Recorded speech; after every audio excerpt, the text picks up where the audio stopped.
ময়না, চললি কোথায়? শুনলাম তুই নাকি গান গাইবি না। সে কি, গান গাইবো না কেন? কই না তো। উমা, সে কি? তোর পরাণের বন্ধু টিয়ে যে শালিককে বলছে শুনলাম। কি বলছে? বলছে যে তুই গাইলে নাকি সে জিততে পারবে না, সে কোনোদিন তোর জন্য জিততে পারে না। এবারে তাই সে তোকে কিছুতেই গাইতে দেবে না। ধুর, টিয়ে এরকম বলতেই পারে না। ওর জন্য তো আমার জেতাটাই ওর জেতা, আর তাছাড়া ও জিতলে আমি খুশি হব। সে তোর বাপু খুব বড় মন, কিন্তু আমি যা শুনলাম তাই তোকে বললাম।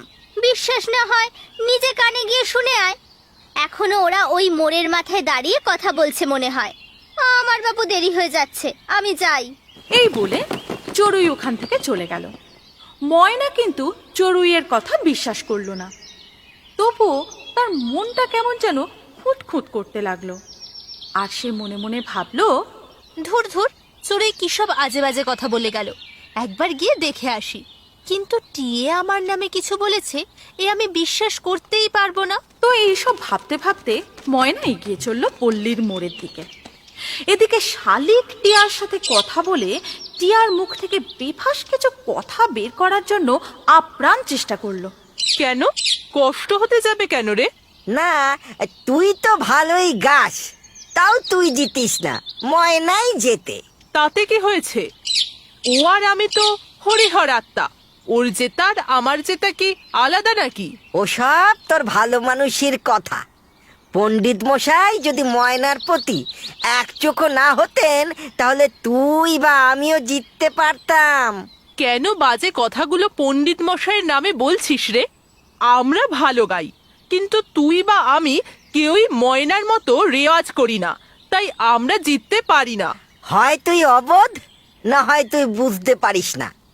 ময়নার ছলই হচ্ছে এটা, যে তোকে বন্ধুত্বের ফাঁদে ফাঁসিয়ে পণ্ডিত মশাইকে পটিয়ে তোকে পেছনে ফেলে প্রতিবারই জিতে যাওয়া। আমি না হয় রেওয়াজ কম করি, কিন্তু তুই তো রেওয়াজ কম করিস বললে আমি মানছি না রে। চুপ কর, তুই চুপ কর। তুই পণ্ডিত মশাইয়ের ওপর প্রশ্ন তুলছিস তো? ঠিক আছে, তুই দেখে নিস, এবার আমি জিতে তোকে দেখাবো। সত্যি ভালো করে রেয়াজ করে ময়নাকে হারিয়ে দেখাবো আমি। ততক্ষণে সেখানে ময়নাও এসে হাজির হয়। টিয়ার দুর্ভাগ্যের জন্যই হোক কি শালিকের সৌভাগ্যের জন্যই হোক, ময়না শুধু টিয়ার বলা শেষের কথাটুকুই শুনতে পেল, যে টিয়া বলছে সে ময়নাকে হারিয়ে দেখাবে।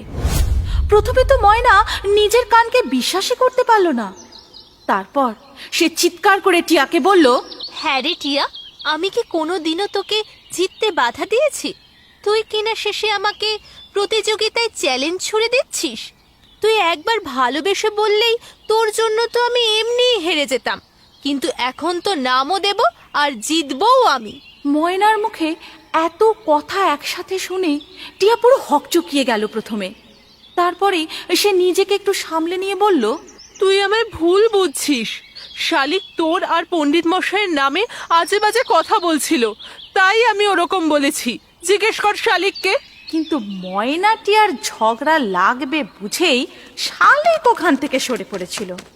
তো শালিককে দেখতে না পেয়ে ময়না বলল, তোর একটাও কথা আমি বিশ্বাস করি না, ছাড়ো সব। আজ থেকে তোর আর আমার বন্ধুত্ব শেষ, এবার প্রতিযোগিতার মঞ্চে দেখা হবে।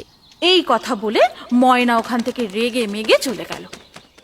এই গল্পের পরবর্তী পর্ব যদি তুমি দেখতে চাও, তাহলে কমেন্টে নেক্সট পার্ট অবশ্যই লিখো।